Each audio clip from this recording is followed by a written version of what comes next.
कैसे जो पशु तुल्य लोग हैं उनको मान सम्मान और स्वाभिमान का जीवन दिया जाए, इन सारी समस्याओं को समझने और उनसे पार उतर करके एक श्रेष्ठ जीवन निर्माण के मार्ग को पथ प्रदर्शित करने के लिए बाबा साहब 21 वर्ष तक लगातार लगे रहे।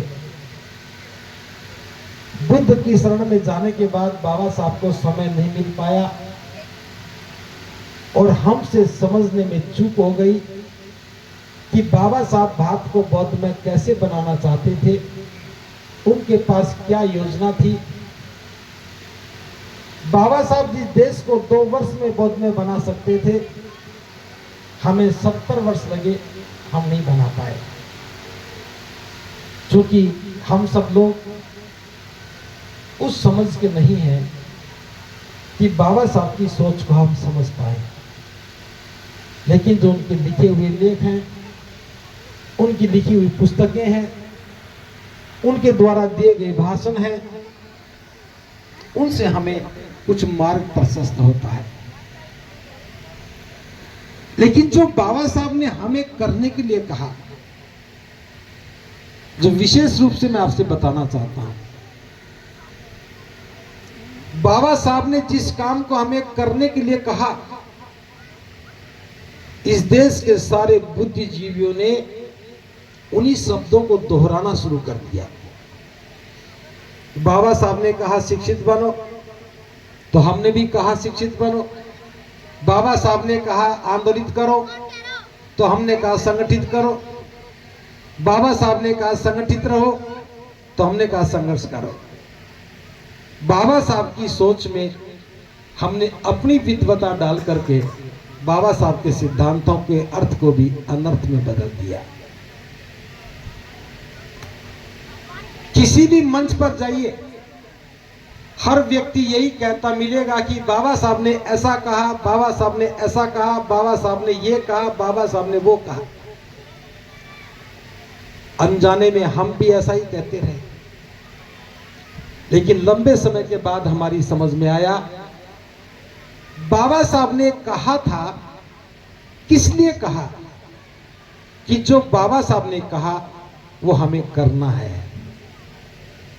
बाबा साहब ने हमें करने के लिए कहा, हम किसको करने के लिए कह रहे हैं? हम करने के लिए नहीं, क्यों कहें? बाबा साहब कह गए तो हमें करना है। तो धम्मभूमि जो बाबा साहब ने कहा वही काम करती है। अब जो कर रहे हैं उसमें आपकी भागीदारी चाहिए, इसलिए हम ये बात आपको भी बताते हैं। पूरे समाज की भागीदारी चाहिए, पूरे देश की भागीदारी चाहिए, क्योंकि व्यवस्था निर्माण के बिना हमारे कोई परिणाम नहीं आएंगे। बाबा साहब ने जाति के संपूर्ण विनाश नामक भाषण में कहा है, जब तक हम अपनी व्यवस्था का निर्माण नहीं करेंगे तब तक हम ना तो जुल्मों का प्रतिकार कर सकेंगे, ना अपने ऊपर होने वाले अन्याय को रोक सकेंगे, ना हम चरित्र निर्माण कर सकेंगे, ना हम अपने हकों की आवाज उठा सकेंगे। जाति की बुनियाद पर जो भी निर्माण करेंगे वो कभी पूरा नहीं होगा, चटक जाएगा, टूट जाएगा। तो बाबा साहब ने हमें अपनी व्यवस्था के निर्माण के लिए कहा, लेकिन आज तक बाबा साहब के अनुयायियों ने यह काम नहीं किया। धम्मभूमि ने पूरे देश में आंदोलन चला करके बाबा साहब की बौद्ध में भारत की परिसंकल्पना को साकार करने का काम शुरू किया है। तो हमें जो काम करना है, हम जो कर रहे हैं, ये बाबा साहब का कहा हुआ कर रहे हैं। और मैं ये बात फिर बता देता हूं, हमारा अपना कोई लक्ष्य नहीं है। बाबा साहब ने जो लक्ष्य दिया, अपनी जिम्मेदारी के साथ हम उस लक्ष्य को पूरा करने की बात कर रहे हैं। इस काम को करते करते कुछ हमें व्यवहारिक दिक्कतें आती रही, जब से हमने बौद्ध धर्म के काम को अपने हाथ में लिया, बाबा साहब का लिखा हुआ बुद्ध और उनका धम्म ग्रंथ हमारी प्रेरणा का स्रोत बना। हमने उसको छपुआ करके 20 रुपए में भी दिया, 50 में भी दिया। आज उसकी कीमत 150 रुपया है, क्योंकि वो अब किसी से बिना सहयोग लिए छपवाया जा रहा है। लेकिन हमें एक बात का अनुभव हुआ कि बुद्ध और उनके धम्म के साथ साथ महाकारुणिक बुद्ध के जो 84,000 उपदेश थे, जिनकी वजह से पूरी दुनिया में धम्म गया है, वो भी लोगों तक सरल भाषा में जाने चाहिए। तो अभी हम विचार विमर्श के दौर में हैं। निर्णय लगभग हो चुका है। हम इसी धम्म भूमि के प्रांगण में बैठ करके त्रिपिटक, जो कि पाली भाषा में लिखा गया है, हम उसको हिंदी में यहां अनुवाद करने का काम शुरू करेंगे, ताकि पूरा भारत धम्म भूमि के द्वारा अनुवादित त्रिपिटक साहित्य को हिंदी भाषा में पढ़ सके, समझ सके। ये बात मैं इसलिए कह रहा हूं, अब भी कुछ पुस्तकें हिंदी में उपलब्ध हैं, लेकिन उनकी भाषा इतनी जटिल है कि पढ़ने में हमें भी बहुत कठिनाई होती है और ठीक से समझ में नहीं आता, तो उस अनुवाद का भी कोई अर्थ नहीं है। तो इसके लिए मैं चाहता हूं कि आपकी एक भूमिका होनी चाहिए। ये काम सामान्य नहीं है, एक पुस्तक के अनुवाद का विषय नहीं है। 40 से ज्यादा पुस्तकें हैं जिनका अनुवाद करना है, और ये काम हमारे बैठने से भी नहीं होना, क्योंकि हम में कोई भी पाली का ज्ञाता नहीं है। तो हमें आवश्यकता होगी जो पाली साहित्य पढ़े हुए लोग हैं उनको रखने की, जो हिंदी को अच्छा जानते हैं उनको यहाँ लगाने की। तो पाली को ठीक से समझ करके हिंदी में ठीक से अनुवाद करके उसको सत्यापित भी करना है, क्योंकि थोड़ा थोड़ा अनुवाद अगर गलती पे जाता है तो अर्थ का अनर्थ हो जाता है। तो हम चाहते हैं आप इस विचार को और लोगों तक भी बताएं। एक एक पुस्तक को अनुवाद करने के लिए, मैं छपवाने के लिए बात नहीं कर रहा हूं, अनुवाद करने के लिए जो भी उसमें खर्चा आए, एक व्यक्ति, 2 व्यक्ति, 10 व्यक्ति, या एक समूह, या एक गांव, या एक कस्बा, एक मोहल्ला, उस पुस्तक के अनुवाद के लिए, छपवाने के लिए जो भी सहयोग करेगा, उस पुस्तक के अंतिम पृष्ठ पर उन सब का नाम, चित्र छापे जाएंगे कि अमुक अमुक व्यक्तियों के सहयोग से इसका हिंदी में अर्थ हो पाया है, अमुक लोगों के सहयोग से इसे छपाने में सहायता मिली है। क्योंकि मैं जानता हूं जब तक महाकारुणिक बुद्ध का साहित्य, उनकी देशनाएं सरल भाषा में लोगों तक नहीं जाएंगी, तब तक हम धम्म से वंचित होते रहेंगे। तो ये काम पूरे देश में अभी किसी ने लिया नहीं, और जिसने लिया है उसने बहुत बड़ा अनर्थ भी किया है। मैं ये बात आपको बता देना चाहता हूं। आप में से बहुत सारे लोग विपश्यना करने जाते होंगे। विपश्यना न्यास ने भी अनुवाद तो नहीं किया, लेकिन पाली साहित्य में ही किताबें छापी हैं। एक बहुत बड़ा खतरा जो मैं बता रहा हूं, उनके वहां से जो धम्म पद छप के आया, उस धम्म पद में जहां पर भी भिक्खु शब्द आया, भिक्खु, हिंदी में अनुवाद करते हुए उन्होंने साधक लिख दिया। साधक का अर्थ है साधना करने वाला, ध्यान करने वाला। वो कोई भी ग्रस्त भी हो सकता है, भिक्खु भी हो सकता है, भिक्खुनी भी हो सकती है। अब जहां भिक्खु कहा है तथागत ने, उसको उन्होंने साधक बना दिया। आने वाले समय में लोग क्या कहेंगे कि भिक्षु और साधक तो एक ही होते हैं।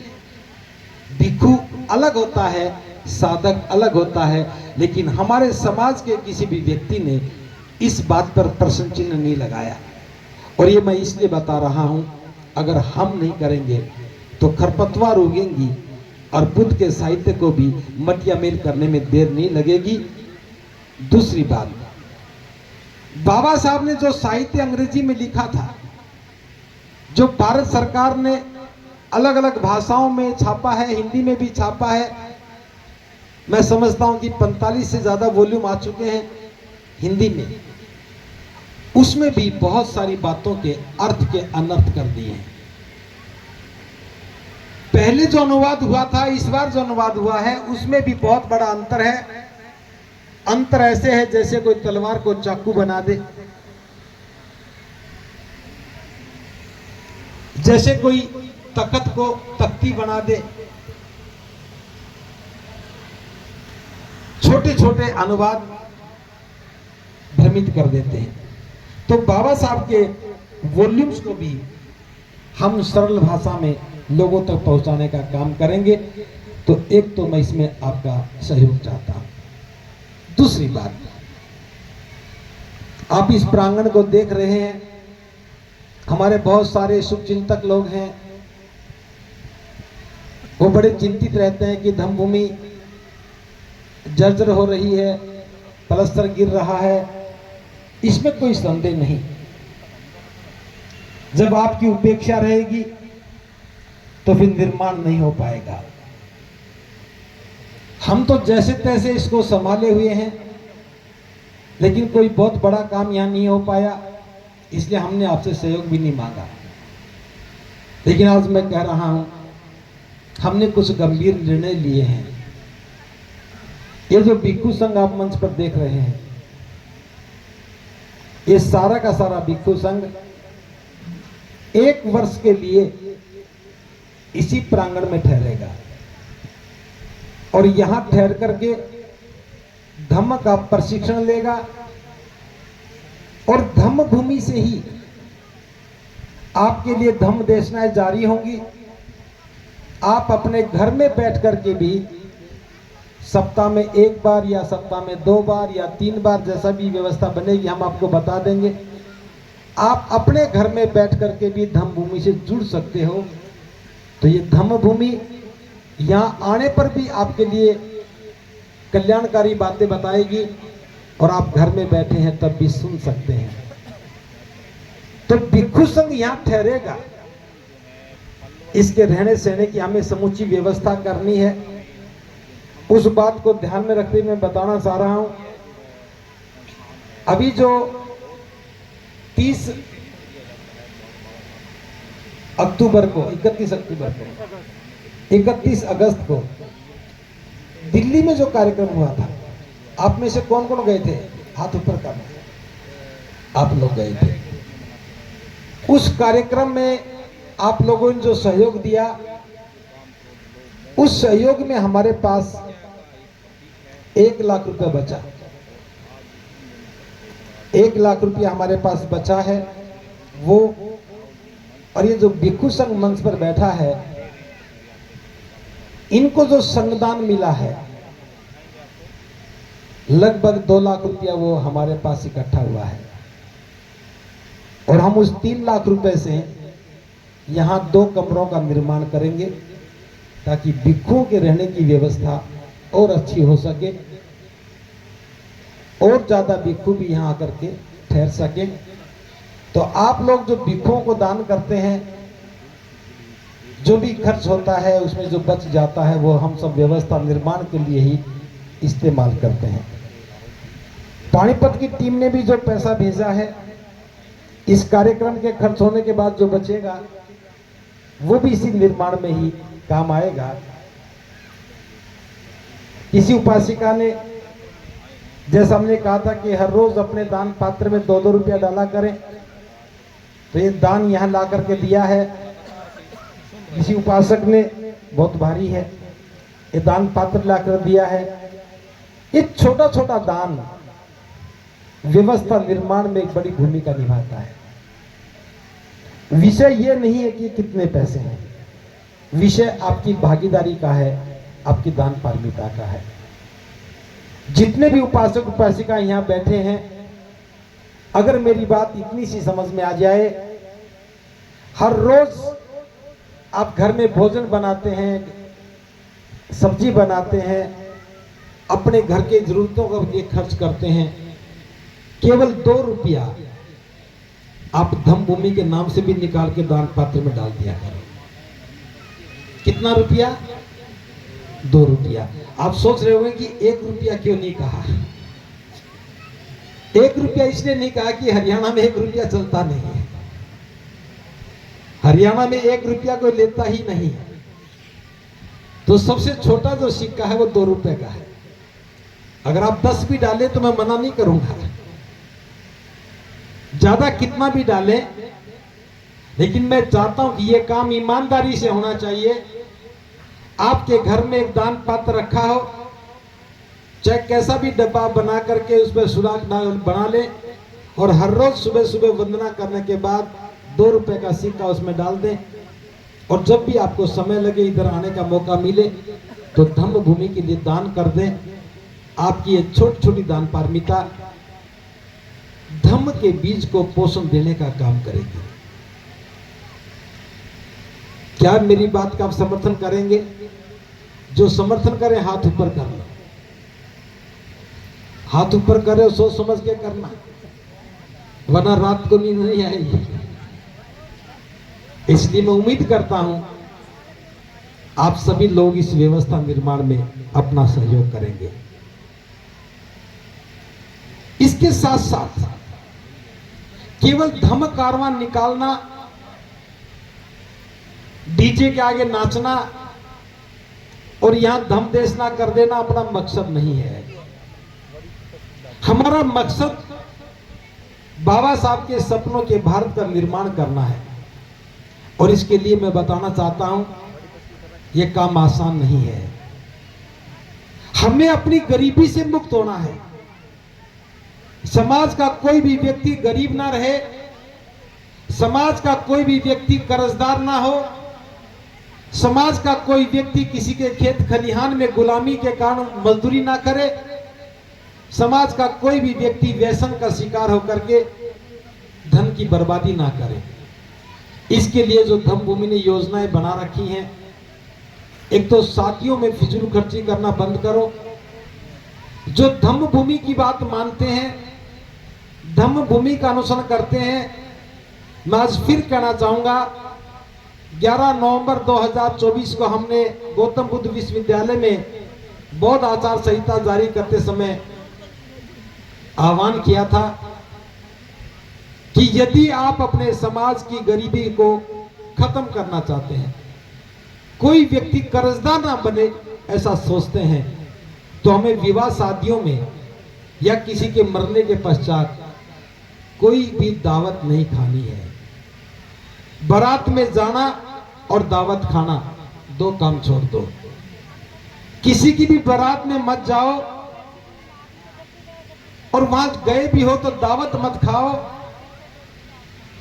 बड़ी विनम्रता से बता दो कि मुझे धम्म भूमि से आदेश मिला कि मैं समाज के किसी भी व्यक्ति को कर्जदार नहीं बनाना चाहता, इसलिए मैं संकल्पित हूं, दावत खाऊंगा नहीं, बारात में जाऊंगा नहीं, मित्रता बनी रहेगी, संबंध बना रहेगा। अगर आप ऐसा काम करेंगे तो मैं समझता हूं बड़े पैमाने पर जो धन की बर्बादी हो रही वो रुकेगी। रात को मुझे बहुत खुशी हुई, ज्यादा लोग तो नहीं थे। मैंने बैठक में ये पूछा था कि कौन कौन है जो इस बात पर अमल कर रहे हैं, तो लगभग 60 लोगों में से 30 लोगों ने हाथ ऊपर कहा कि हमें उस दिन से लेकर के आज तक हम बारात में नहीं गए हैं और दावत नहीं खाई है। पहली बार मैं देख रहा हूं आप लोगों ने इस बात पर गंभीरता से अमल किया है। तो ये भी मैं आपसे पूछ लूं, कौन कौन मेरी इस बात के साथ मेरा साथ देना चाहता? झूठ मत बोलना, दावत नहीं खाऊंगा और बारात में नहीं जाऊंगा। आपके घर में शादी हो, भाई भतीजे की हो, मैं मना नहीं कर रहा हूं, लेकिन जे अड़ोसियों पड़ोसियों सगे संबंधियों बारात में जाना नहीं, दावत खाना नहीं, और जो खाए वो हाथ ऊपर उठाए नहीं। रात वाले चले गए लगता है। अब भरोसा हो गया, आप मेरी बात नहीं मानते, तो भी मैं कह रहा हूं, आज नहीं मानो कोई बात नहीं, जब मान जाओ